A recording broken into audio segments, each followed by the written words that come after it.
Well, thanks for joining us. We are back with Dr. Brad Young, the translator of the Newer Testament, an English translation which affirms the New Testament's authentic Hebrew heritage. Thanks for joining us. Thank you. And so good to be with you, Bob. We've had a segment on the basics in your early life. We've had a segment about the time that you spent in Israel. I'd like to move into the book now. There are three concepts I've heard you talk about. Explain what you mean when you talk about the importance of the audience, the language, and the family. Well, I think what we see in the study of the Newer Testament is that there is a change of audience. Instead of a Christian audience, we are seeing Jewish people interact with one another, and so that has a big difference. Or when we talk about the language, if we only study Greek, if it's a translation of Hebrew, or if some of these conversations reflect understanding of the Torah, understanding of the Hebrew text, the Hebrew prayers of the people, the Hebrew teachings, well, that change of language can cause us to misunderstand the culture. There's also, I think, really, if you come down to it, it's a change of family. You think that the very first verse of the first book of the New Testament starts with the scroll recording the family ancestry of Yeshua, the Anointed One, the son of David, the son of Abraham, the father of Yaakov, Yitzchak, and Yaakov's the father of Judah and his brothers. This is the 12 tribes of Israel. And it's connecting Yeshua, Jesus, with the 12 tribes of Israel. And then you go, let's just think also, if you go to the Apostle Paul in Romans chapter 9, he talks about 7 special privileges. He says, they are the true Israelites. Now, I translated it true in square brackets because it seems like replacement theology was already starting in Rome. And he was saying, here are the true Israelites. That's the present tense. And he says, here are their blessings. First, they're adopted as children. Then he speaks of the Shekhinah, the glory in the wilderness. Then he talks about the covenants, the Britot. These next two are so interesting to me because he says, Matan Torah, the giving of the Torah, and the Avodah, the worship. Well, even Shimon HaTzadik in the Pirkei Avot, he talks about what are the great 3 things. First, it's the Pirkei Avot being that sayings of the fathers, sayings of the fathers, of the rabbinical fathers. Go ahead. Yes. And he says, Shimon HaTzadik says, it's the giving of the Torah, it's the divine worship, and it's acts of mercy, gamliut chasadim. And so 2 of these, Paul outlines giving of the Torah. Here we've got all of the worship, prayers, and then he talks about the promises, and then he says, according to the family ancestry, the patriarchs, Jesus comes. And we go to the book of Revelation, you have the 12 tribes of Israel mentioned. Yes. You have the mother in chapter 12. I mean, most scholars would say that's Israel. I mean, some might say Mary, or, there's different interpretations, but I think the best would say Israel gives birth to Yeshua. And how does Jesus appear in chapter 5? He is the Lamb, from the tribe of Judah. He is, he doesn't appear as a Presbyterian. He doesn't appear as a Baptist. He appears in this fully Jewish form. So I think we see the family history from beginning to end. Okay, so I have a question about this. So we talked about the 3 things: audience, language, and family. Yes. And we've been you've been giving some examples about how the Newer Testament centers some of its dialogue around family. But are you saying that we need to understand that the Newer Testament has family concepts in it? Or are you saying something deeper? Are you saying that we have to understand the family context to understand what's being written? I think we need the family context. We need to have an understanding of Israel. Recently I had a conversation with a really great theologian who's a friend of mine in Sweden, has taught many years, just as I taught for 31 years at Oral Roberts University. It was wonderful to teach Bible translation and the Jewish roots of Christianity. But he was commenting, he was looking at systematic theology books. He's going to, not a single one that he found talked about Israel. You know, Israel is very important in the New Testament. Starts in Genesis 12, goes through Revelation. And so I'm saying that we need to have an understanding of Israel. There are also God-fearers in the New Testament that are believing in the God of Israel, coming to faith, and we have non-Jews coming to faith. We have non-Jews appear in the Gospel of Luke. We have Samaritans. We have, you know, all kinds of people that are very, because it's people. In fact, one translation that I think is very important that I made is of John 3:16. We usually say, "For God so loved the world." You know, some scholars say this is the cosmos. Recently, a translation came out talking about this. But really, in Hebrew, how did they hear it? We translated it, "For God so loved the people of the world." And of course, Jesus came for all the people of the world. He came for his creation. But there's an emphasis here on Israel that we have to understand, a continuity from Genesis 12 to the book of Revelation. And I think understanding this change of family can help us understand it better, because we do not see Jesus as a part of the family of Israel. So in that same vein of family, do you affirm in your translation what Paul's talked about in terms of the Gentiles being grafted in to the Jewish root? Is that grafting? You haven't come up with a different word for that, have you? Well, this tree, you know, you're grafted in. You have the wild olive branch. I think sometimes we cut off the tree we're sitting on. I mean, some people say the tree is, you know, the patriarchs or Jesus or, you know, whatever it is, it's Jewish. It has a connection to Jewish history. And we should nurture ourselves from the root. That's what the Apostle Paul's saying. You should have respect. And that's why he lists these prerogatives. These are the true Israelites, so that we would learn from the prayers. We would learn from the Torah. And he doesn't want us to change our identity as non-Jews, but he is wanting us to affirm and appreciate, value the faith of Jesus. And I think historically we've seen many times that Christianity has had an attitude of antagonism or hostility towards the Jewish people, sometimes even with persecution. Somehow there's this faith, well, if you disprove Judaism, that proves Christianity. I mean, the opposite is the case. And if the Judaism of Jesus isn't true, well, the faith of Jesus can't be true. So we have to see that continuity to strengthen these facts and to understand our own faith. Well, let's go back to that first term, audience. How does understanding the audience apply with respect to the understanding of the Newer Testament? Well, if we see Jesus discussing an issue of the Sabbath, we think, well, here's a Christian canceling the Sabbath. Or in Mark 7, it's very interesting where Jesus is talking about a heart issue. What touches the heart? And there's actually translations that add, and this isn't an any Greek text anywhere, thus he declared all foods clean. What? I mean, this is in Mark 7:19. Really, the translation as we did it, we translate because it does not go into the person's heart, but only into the individual's stomach and is eliminated in a natural process. That's the translation. The food is eliminated into the drain, you know, into the sewer. It's a natural process. So Jesus was saying, it's your heart that's important. It's not what you're eating. But editors, translators, finally, Jesus said, you can eat anything you want. But Jesus was talking to people who ate kosher, and Jesus ate kosher.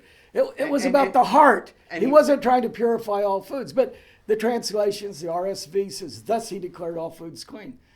It had nothing to do with declaring all foods clean. It was that your heart would be pure to God.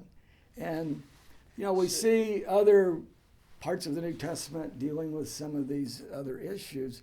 But it's interesting how the translators wanted to make it, I would say, almost an anti-Jewish statement.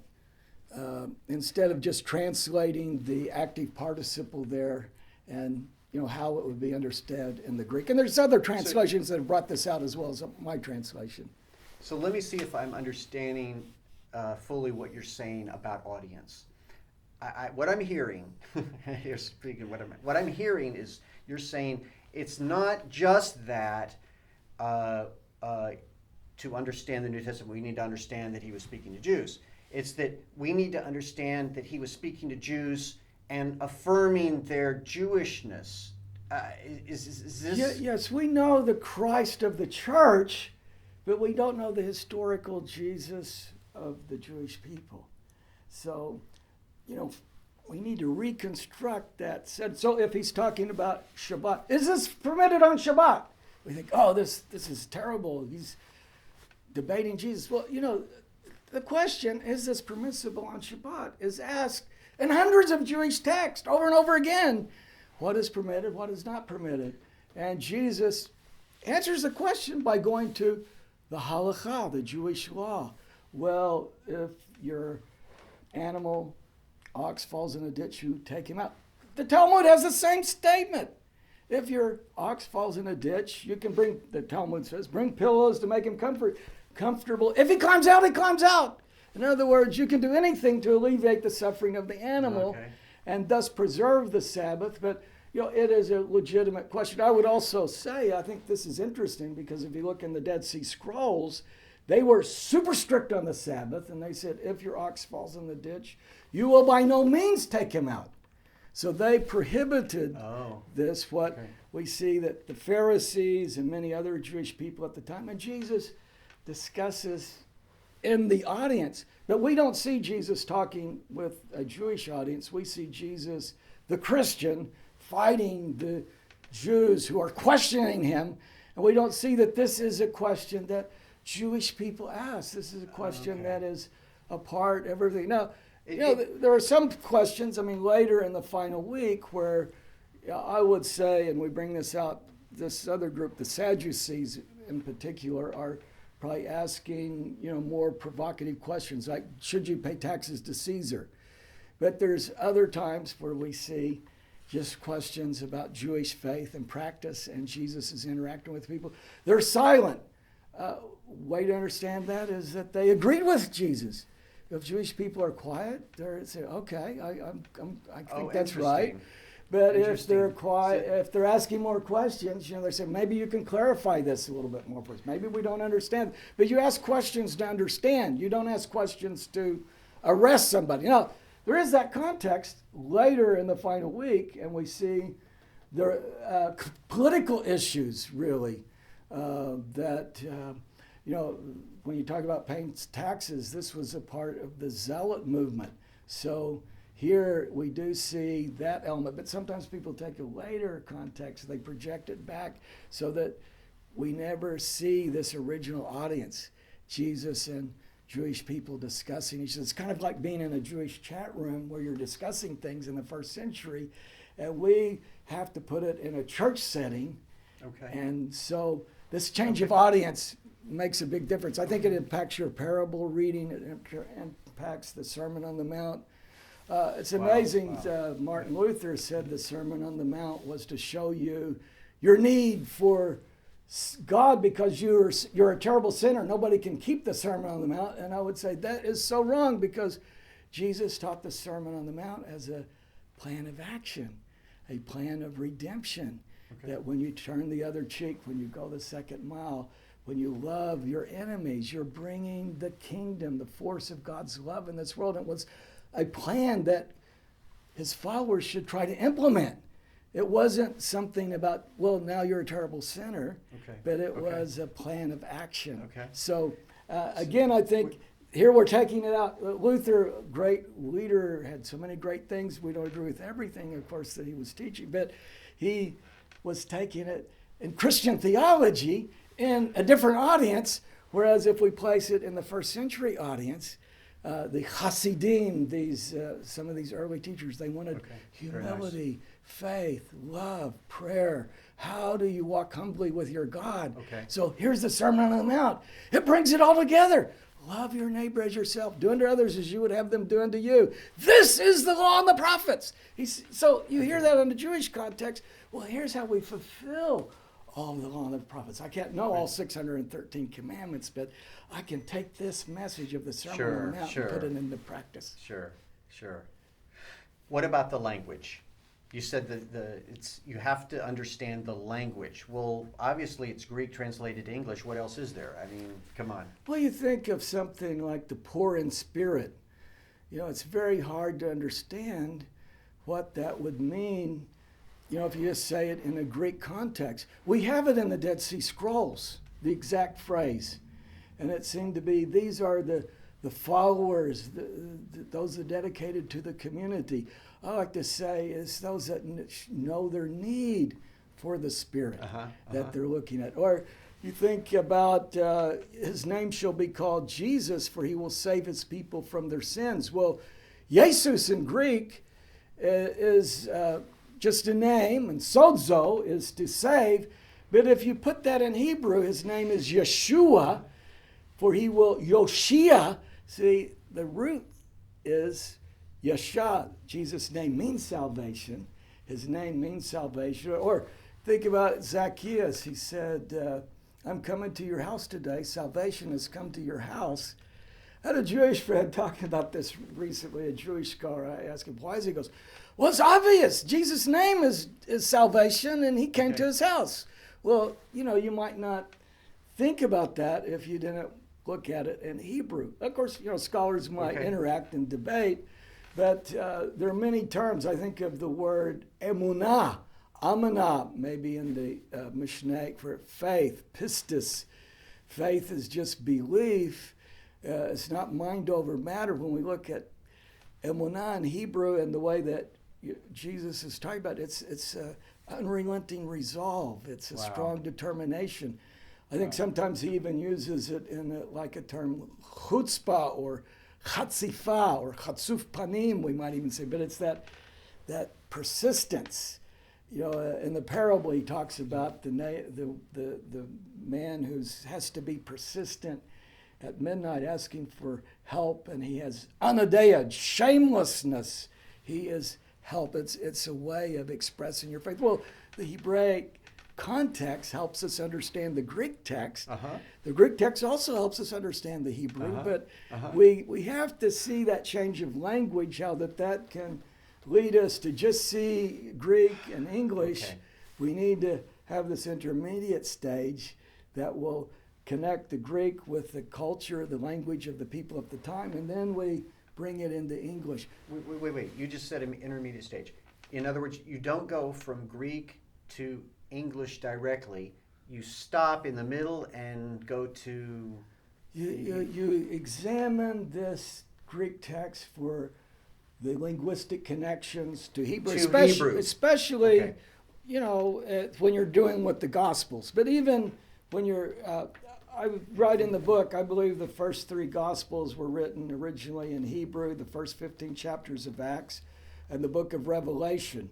Well, on those books, looking at Hebrew background is very good. Some people say it's Aramaic. Aramaic and Hebrew are similar. One reason why I believe it's Hebrew, Bob, is that when you're writing a holy text in this period, we see this in the Dead Sea Scrolls and other examples, you wrote it in the language of Torah. You wrote it in Hebrew. And the people prayed in Hebrew. We have parables in Hebrew. Do you think there were some Hebrew manuscripts early on for some Yes. of these books? We have multiple sources from the early church leaders like Papias, who said that Matthew wrote the gospel in Hebrew. He wrote the words of Jesus. I would even say teologia there, where it says, sometimes people say it's like the events, the story, the narrative, unfolding of the life of Jesus in Hebrew dialect, and everyone would translate it as they were able. We have other sources. Irenaeus talks about this, that when Paul and Peter were establishing faith communities in Rome, Matthew was telling these stories in Hebrew, and we have this gospel. He may have been talking in some regard of the Papiast tradition, but we have multiple church fathers. Jerome talks about this. Others, I believe, were written in Greek. It's interesting, for Yes, instance, certainly. James, for instance, is written in a very good Greek. But even so, the theology, the thinking has roots in Hebrew sources. True. So Okay.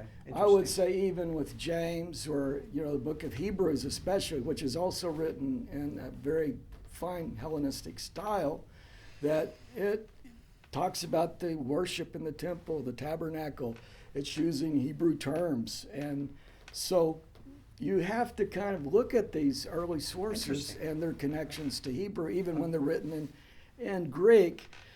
So I think the study of Hebrew is essential for New Testament. And today we kind of separate the Older and the Newer Testaments, and people just study New Testament. They generally are proficient in Greek, and maybe they know a little Hebrew. They may not use Hebrew, but you have to really know both of these languages, I think, and understand the Jewish culture. I think the sources like Josephus or the Dead Sea Scrolls and the Talmud, even some of the later sources, the Mishnah, the Tanaitic literature that we have in the rabbinic literature, essential for understanding and grasping that context. So what is the website that you can purchase the book on? HebrewHeritageBible.com Okay. is Hebrew Heritage where Bible. the Okay. New Testament the New Testament is available, and we do the fulfillment, try to send it to you the day or the next day.